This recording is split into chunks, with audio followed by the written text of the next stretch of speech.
6월 셋째 주 그룹 큐티 나눔입니다. 제목은 언약궤를 맞는 자세입니다. 오늘 성가대와 함께 같이 계단을 통해서 올라오는데 그 뒤에서 그런 얘기를 하시더라고요. 호산나 찬양대가 찬양이 옛날 거지만 밝고 경쾌해서 되게 좋은 것 같다고 제가 뒤에서 들으면서 엄청 기대를 하고 올라왔는데 너무 좋았습니다. 기대하고 왔는데 안 좋았어요 이러면 안 되니까. 근데 진짜 정말 너무 좋았습니다. 오늘 말씀도 하나씩 우리 빠르게 살펴보도록 하겠습니다. 첫 번째, 언약궤 이송을 앞두고 다윗은 이전 실수를 반복하지 않으려고 노력합니다. 첫 번째 질문입니다. 레위인만 언약궤를 매게 한 이유는 무엇입니까? 라고 되어 있는데요. 두 개의 구절을 좀 보려고 합니다. 먼저 민수기 4장 15절 말씀을 보면 이렇게 되어 있습니다. 진영을 떠날 때 아론과 그의 아들들이 성소와 성소의 모든 기구 덮는 일을 마치거든 고앗 자손들이 와서 맬 것이니라. 그러나 성물은 만지지 말라. 그들이 죽으리라. 회막 물건 중에서 이것들은 고앗 자손이 맬 것이며 라고 되어 있습니다. 고앗 자손들만 매게 되어 있다고 되어 있죠. 그렇지 않으면 죽게 된다. 그리고 같은 내용이 2절에 이렇게 되어 있습니다. 다윗이 이르되 레위 사람 외에는 하나님의 궤를 맬 수 없나니 이는 여호와께서 그들을 택하사 여호와의 궤를 메고 영원히 그를 섬기게 하셨음이라 하고 라고 되어 있습니다. 첫 번째 질문, 레위인만 언약궤를 매게 한 이유는 하나님께서 율법에 그렇게 명령하셨기 때문이죠. 하나님께서 민수기에 나와 있는 율법에 따라 레위 지파 중에서 고앗 자손만 언약궤를 운반하도록 명령하셨기 때문이라고 할 수 있습니다. 다윗 때에는 고앗 자손이 운반을 했고요. 솔로몬 성전 건축 때에는 제사장하고 레위 지파 사람들이 하기는 합니다. 다윗은 하나님 중심의 나라를 만들려고 했습니다. 그래서 다윗은 우리 사무엘상 앞부분을 보면 이제 블레셋 전투가 나오잖아요. 거기서 빼앗겼다가 다시 돌려받은 언약궤, 이게 한 20년 방치되었다고 합니다. 그 언약궤를 예루살렘이 이제 중심이니까 예루살렘으로 가져오려고 했습니다. 여러분, 하나님 보시기에 다윗의 마음 어땠을까요? 와, 참 이쁘다 이러지 않았을까요? 야, 넌 내 중심이 되는 걸 세우려고 하는구나. 여러분, 교회도 하나님이 주인이 되는 교회가 되어야 되겠죠. 하나님이 주인이 되는 교회라고 하면은 하나님께서 정말 기뻐하실지 않을까. 근데 다윗이 그 생각을 가졌던 겁니다. 그래서 언약궤가 방치되어 있는 것을 그냥 보지 않고, 언약궤는 하나님을 상징하니까 하나님을 이제 언약궤를 국가의 중심이라고 쓴 예루살렘으로 갖고 오는 거죠. 그래서 하나님 중심인 나라를 만들어야겠다라고 했던 겁니다. 하나님 보시기에 참 이뻤어요, 이 마음이. 근데 다윗이 하나를 놓쳤습니다. 그게 뭐냐면 하나님의 마음을 헤아리지 않았던 거죠.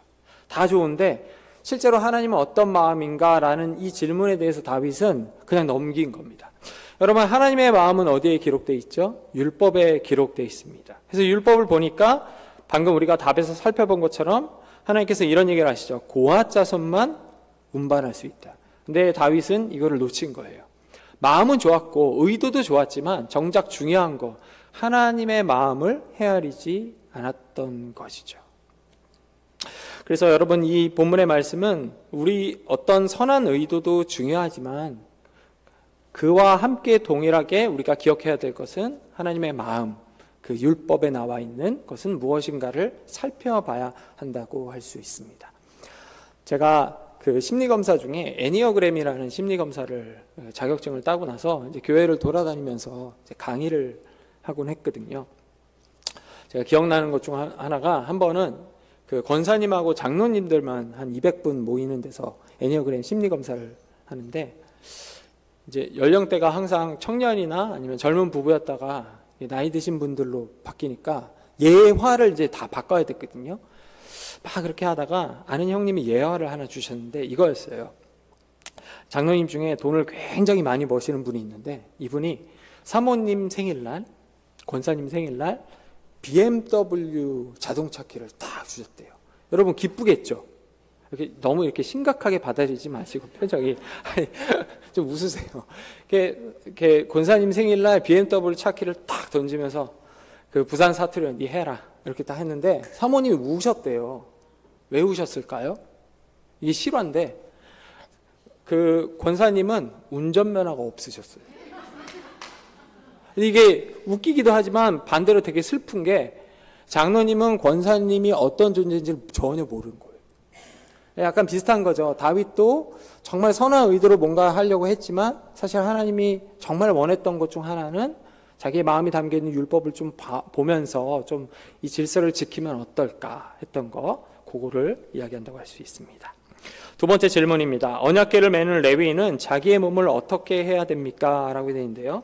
12절과 14절을 보면 이렇게 되어 있습니다. 성결하게 해야 된다. 성결하게. 조금 더 간단하게 구별된 거룩하게 해야 된다. 여러분, 그 언약궤는 하나님을 이제 나타내죠. 하나님 앞에 나아갈 때 우리가 해야 되는 것 가운데 하나는 구별된 마음, 동시에 몸입니다. 둘 다. 마음만 가면 안 되고요. 둘 다가 같이 가야 됩니다. 그래서 다윗은 언약궤를 옮기는 레위인과 제사장들을 불러서 몸을 정결하게 구별되게 드려라 라고 얘기했던 것이죠.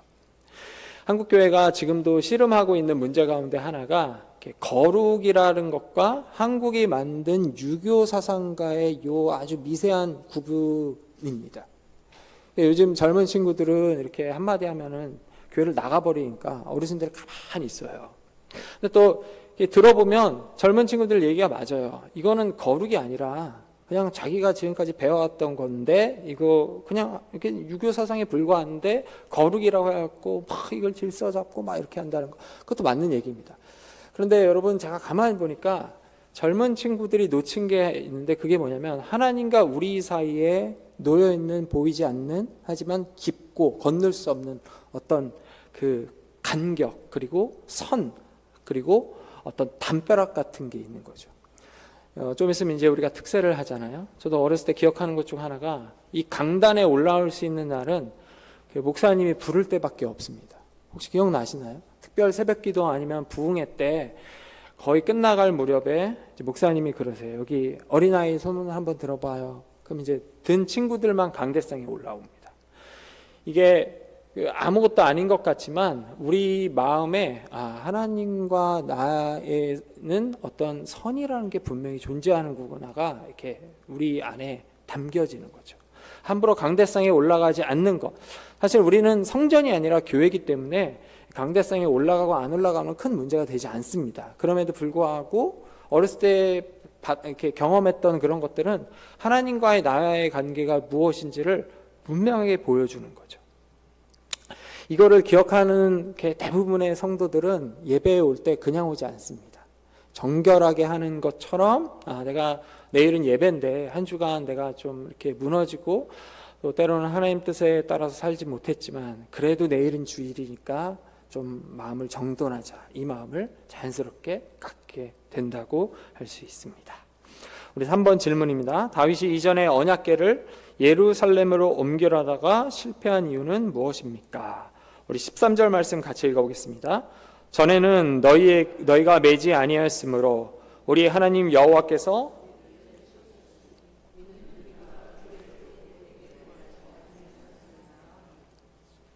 다윗이 이전에 언약궤를 예루살렘으로 옮기려다가 실패한 이유는 율법의 규례를 어기고 레위인이 언약궤를 매지 않고 수레에 실어 옮겼기 때문이라고 할 수 있습니다.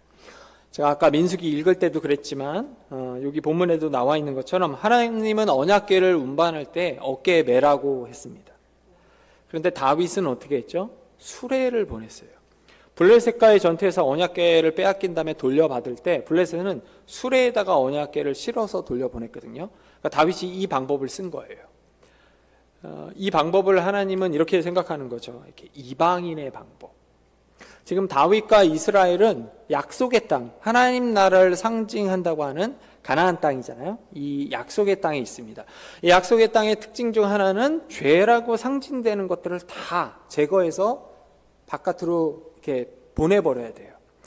그래서 이방인들은 범죄를 저질렀기 때문에 죽임을 당하거나 쫓겨나죠. 그리고 이스라엘 백성들 역시 하나님 나라를 상징하는 약속의 땅에 있기 때문에 율법에 따라서 살지 않으면 하나님의 징벌을 받습니다. 왜냐하면 이것은 거룩함이 가장 중요한 것 가운데 하나거든요. 근데 다윗이 지금 뭘 채택을 했냐면 그 거룩과 반대되는 이방인의 방식을 갖고 온 거예요. 그래서 하나님은 이 방식 아니야. 이 얘기를 하시는 거죠.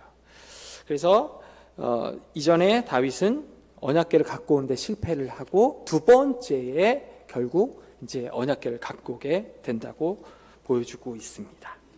나눔 1입니다. 아무리 선한 일일지라도 하나님 말씀대로 하지 않는다면 결국 실패할 수밖에 없습니다. 내게 맡기신 하나님의 선한 일은 무엇입니까? 그 일을 어떤 과정과 방식으로 이루고 있는지 나누어 봅시다. 두 번째 나눔, 언약궤를 옮기는 일은 하나님의 거룩함에 접촉하는 일입니다. 그러므로 언약궤를 메는 사람은 반드시 자기 몸을 성결하게 해야 합니다. 거룩하신 하나님 앞에 나아가는 우리는 어떻게 자신을 성결하게 하는지 나눠봅시다 라고 되어 있습니다. 우리 두 번째도 살펴보도록 하겠습니다. 모두 하나님을 높여 찬양할 때 미갈이 냉소적으로 바라봅니다. 첫 번째 질문입니다. 다윗은 레위 지파 지도자들에게 어떤 명령을 내립니까? 우리 16절 말씀 같이 읽어보겠습니다. 다윗이 레위 사람의 어른들에게 명령하여 그의 형제들을 노래하는 자들로 세우고 비파와 수금과 재금 등의 악기를 울려서 즐거운 소리를 크게 내라 하매. 다윗은 레위 지파 지도자들에게 레위인 중에 노래하는 자 그리고 악기를 다루는 자들을 세워서 즐거운 소리를 크게 내라. 요즘 말로 하면 성가대를 만들었다고 볼 수 있습니다. 여러분 우리나라 이제 축구 대표하는 선수 중에 이제 차범근, 그다음 박지성, 그리고 누가 있죠? 네, 손흥민. 이 정도는 상식으로 아시지요? 너무 이렇게 성경만 보시지 마시고요. 예, 손흥민 선수를 가리켜서 꼭 했던 말 중 하나가 무관제왕이라는 표현이 있습니다. 우승을 한 번도 못 해갖고 무관제왕이라는 별명을 갖고 있었습니다. 그래서 팬들도 그렇고 팀 좀 옮겨라. 우승을 한번 해야 되지 않겠냐. 모든 업적은 다 이렇게 갈아치우고 있는데 이게 우승을 한번 해야 되지 않느냐 했는데 얼마 전에 우승을 합니다. 그래서 막 트로피를 들고 이렇게 나왔는데 뉴스를 보니까 우승을 하면 여러분 유럽에서는 그 축구가 자기 그 주민등록증과 같다고 이야기를 합니다. 제가 예전에 그 이탈리아, 독일, 일본 그리고 저 이렇게 4개국이군요. 이렇게 앉아서 얘기를 하는데 저희가 이탈리아한테 이겼잖아요. 2002 월드컵 때. 그래서 이탈리아 여학생한테 축구 얘기를 하니까 갑자기 얼굴이 확 올라가더니 나가버리는 거예요. 그래서 뭐지? 해갖고 독일애한테 물어보니까 독일애가 하는 얘기가 이게 영어로 이렇게 얘기를 해요. 아이덴티티라고. 그래서 기분 나빠서 나간 거라고. 제가 또 짓궂게 좀 물어봤어요. 독일, 니네는 이탈리아 어떻게 생각해? 하니까 이러더라고요. 자기네가 더 낫다는 거죠. 이게 이렇게 유럽에서는 축구가 그만큼 중요한데 손흥민 선수가 우승을 하니까 당연히 거리 퍼레이드가 이루어지더라고요.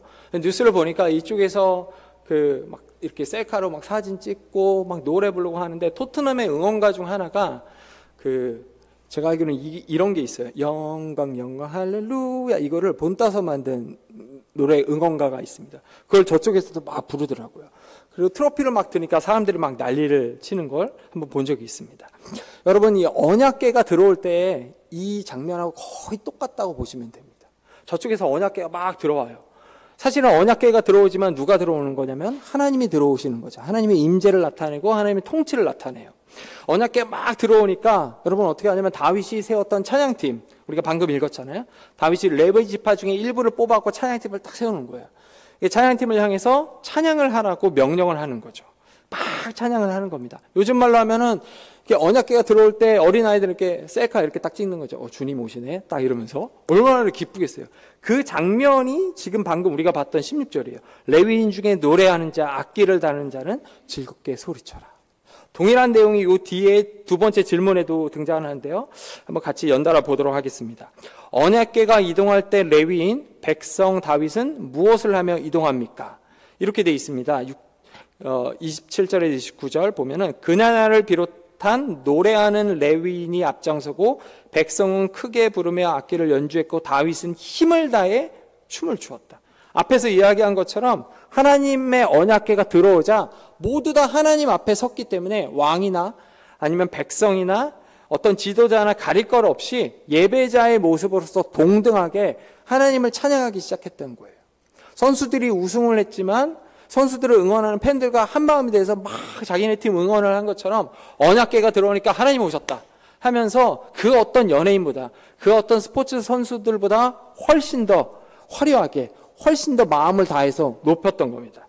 여러분, 이 구절에서 가장 눈에 띄는 것, 이 본문에서 가장 눈에 띄는 것 중 하나가 당연히 다윗이죠. 우리가 늘 이 본문 다룰 때마다 그러잖아요. 다윗이 춤을 췄는데 자기 하반신이 다 드러날 만큼 춤을 췄다는 거. 이 말은 여러분, 다윗이 춤을 추면서 이런 표현을 하는 거예요. 나는 이스라엘의 왕이지만 이 언약궤, 하나님 앞에서는 나는 그저 한낱 피조물에 불과하다는 거예요. 내가 왕이지만 하나님 앞에 섰을 때 나는 아무것도 아닌 존재라는 것을 춤을 추면서 드러냈다는 거죠. 어떤 남의 눈치를 보지 않겠다는 거예요. 하나님 앞에서는 나는 그저 한낱, 한숨, 먼지 뭐 이런 거에 불과하지만 그 은혜로 왕이 된 나는 주님 앞에서는 똑같은 동등한 예배자라는 것을 고백하고 있다는 거죠. 제가 지난주 이야기를 할 때 우리 그 개혁파 교회 중 핵심 그 교리 중 하나가 언약이라고 얘기했잖아요. 언약 얘기하면서 아담, 노아, 아브라함, 모세, 다윗, 그리고 마지막 오실 예수 그리스도 이렇게 얘기했는데, 예수 그리스도를 제외한 앞에 있었던 모든 이 언약의 대표자들은 여러분 장차 올 메시아이신 예수 그리스도를 나타내는 그림자에 불과합니다. 다윗이 이스라엘의 왕이지만 춤을 춘 이유는 나 장차 올 예수 그리스도의 그림자, 그분을 대신할 존재가 아니라 그분 이전에 그저 그림자로 존재할 정도야, 이 얘기를 하는 거예요. 세례 요한이 그런 얘기를 하죠. 그는 흥해야 되고 나는 쇠해야 된다. 왜요? 나는 그저 그분 오실 길을 닦아놓는 존재에 불과하니까. 다윗이 왜 춤을 췄다고요? 왕이니까? 아니요. 나는 왕이지만 하나님 앞에서는 단순한 피조물에 불과하니까. 그 피조물을 향해 베푸르셨던 그 은혜 때문에 다윗이 가만히 있을 수가 없던 거예요. 그래서 막 춤을 췄던 거죠. 하나님 앞에 섰을 때 여러분은 어떤 모습으로 주님을 찬양하고 있습니까? 그게 이 질문이죠. 우리 세 번째 질문입니다. 사울의 딸 미갈은 다윗이 춤을 추는 것을 보며 어떤 마음을 품었습니까? 우리 29절은 한번 같이 읽도록 하겠습니다. 여호와의 언약궤가 다윗 성으로 들어 사울의 딸 미갈이 창으로 내다보다가 다윗의 왕이 춤추며 뛰노는 것을 보고 그 마음에 업신 여겼더라. 사울의 딸 미갈은 다윗이 춤추는 것을 보고 마음에 업신 여김을 가졌다고 되어 있습니다. 여러분 혹시 성경에 기록된 수많은 이제 죄들이 있잖아요. 요 죄들 중에서 가장 치명적이고 독소가 강하고 섬뜩한 죄가 뭔지 기억하시나요? 가장 치명적이고 독소가 강하고 섬뜩한 죄가 하나 있습니다. 뭘까요? 교만입니다. 여러분 천사가 왜 타락했죠? 교만해서 타락했어요. 아담이 선과 악을 알게 하는 나무 열매를 먹기 전에 뱀으로부터 무슨 얘기를 들었냐면 먹으면 죽는 게 아니라 하나님처럼 돼. 너가 하나님과 동등하게 돼. 이 얘기를 들었어요. 교만이죠. 성경은 이 교만을 그냥 넘어가지 않습니다. 심지어 여러분 성령 회방죄라고 하는 것도 그 뿌리를 가만히 보면 뭐냐면 교만이에요. 교만은 우리의 삶에서 하나님이 계시는데 이 하나님을 이렇게 제거하는 거죠. 여기 이렇게 컵이 있는데 이렇게 여기 컵이 안에 있는데 받침이 있고 이게 우리의 마음이라고 할 때 이게 컵이 하나님이라고 한다면 이 하나님을 제거합니다. 이 공간이 생기는데 여기다 뭘 심어 놓냐면 자기 자신을 심어 놓아요. 그래서 내가 이제 하나님이라는 거예요. 여러분 이게 교만이에요. 여러분 천사가 타락할 때 내가 하나님보다 훨씬 더 뛰어날 수 있어요. 그래서 그 공간 속에 하나님이 아닌 자기 자신을 집어넣으니까 이제 인생의 주인은 누가 되냐면 자기 자신이 됩니다. 성경에 나와 있지는 않지만 교부들이 읽던 묵상하던 그 죄 가운데 7가지 죄악이라는 그 글로 된 이렇게 글들이 있습니다. 요즘 책으로도 나오는데 여러분 여기에 이렇게 7가지 죄악 중에서 특별히 우리나라는 좀 그럴 것 같은데 서구 사람들이 막 흥분을 하면서 막 못 견뎌하는 죄목이 교만이에요.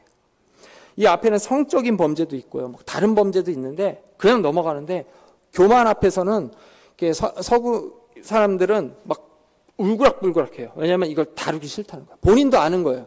내가 하나님을 믿지만 사실은 내가 주인이야. 이걸 본능적으로 아는 거예요. 여러분, 미갈은 이 교만이라는 늪에 빠져 있는 거예요. 그러니까 언약궤, 하나님을 상징하는 언약궤가 들어와도 다윗, 네가 왕이 저게 무슨 왕이야? 이 생각을 하는 거예요. 그래서 다윗을 보며 저 왕이라는 놈이 춤을 추고 있어. 이 생각을 하는 거예요. 다윗이 그런 얘기하죠. 내가 사람 앞에서 추는 게 아니라 하나님 앞에서 추는 거잖아. 이거 모르냐? 미갈은 교만이라는 이 아주 치명적인 죄에 빠져서 이걸 받아들이지 못합니다.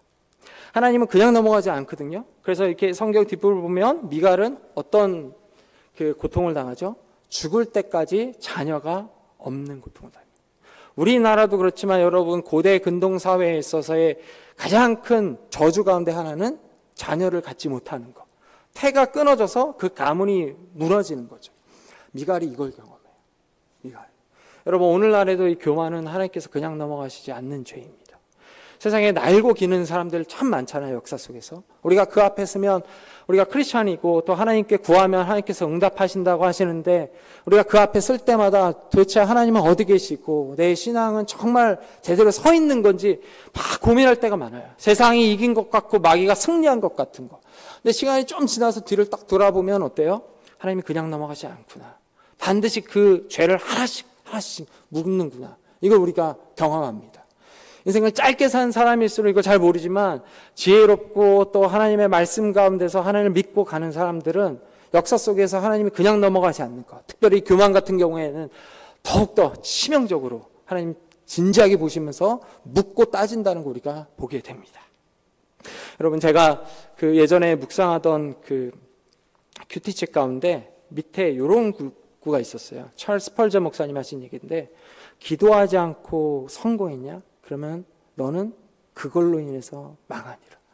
제가 이 대학교 때 그 묵상집 성경 말씀 묵상하다가 그 문구를 봤는데, 이렇게 정말 살이 이렇게 싹 떠는 것처럼 정말 무서웠어요.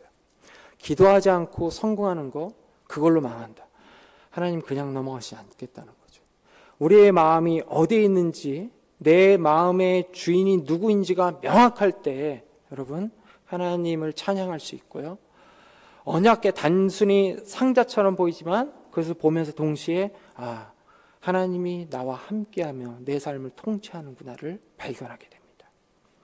나눔 3입니다. 왕도 백성도 한 마음이 되어 하나님을 찬양하는데 유독 미갈만 이 상황을 냉소적으로 바라보았습니다.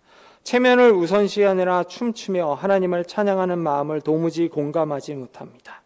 하나님을 즐거워하고 예배하는 마음을 막는 것은 무엇인지 한번 나눠봅시다 라고 되어 있습니다. 오늘 본문은 두 가지를 이야기하고 있었습니다. 첫 번째, 하나님 말씀 앞에서 정말 신실하게 순종하려는 삶을 사는 것. 또 두 번째로는 하나님 앞에 겸손히 서는 예배자의 태도를 말하고 우리에게 질문하며 요구하고 있다고 할 수 있습니다. 여러분, 한 주가 다시 시작되었습니다. 하나님 말씀 앞에서 우리가 신실하게 순종하려고 하는 마음, 또 하나님 앞에서 겸손한 예배자로 서려고 하는 이 마음, 이 생각들을 우리 마음에 새기며 한 주도 주님의 은혜 안에서 승리하기를 소망합니다.